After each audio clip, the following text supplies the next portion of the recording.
አትዘኝ። ዓለም አንዳንድ ጊዜ እንደዚህ ናት። አንድ ጊዜ ምን ሆነ መሰለሽ?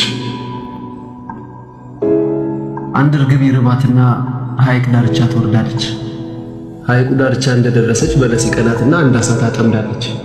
አሳውን ልትበላው አፏ ጋር ስታደርሰው ያሳዝናትና መልሳ ወደ ባህሩ ትመልሳለች።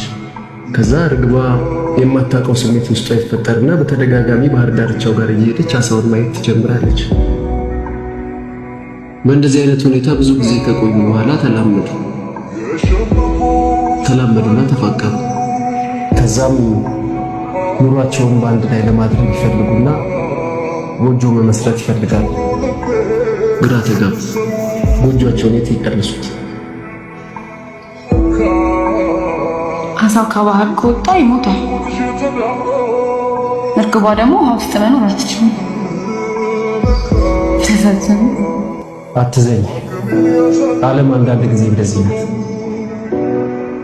አሁን እኮ ማለት ነው ይሄንን ስራችንን የተወሰኑ ሰዎች አሁን ላይክ ቢያደርጉልን ባያሰሩ እንኳን ማለት ነው ዝም ብሎ ላይክ ቢያደርጉልን ሊሆኑ ለሚያሰሩ ሰዎች ይደርሳል አይደል? ታዲያ ለምንድን ነው ሰዎች ላይክ የማያደርጉት? ንገሪኛ።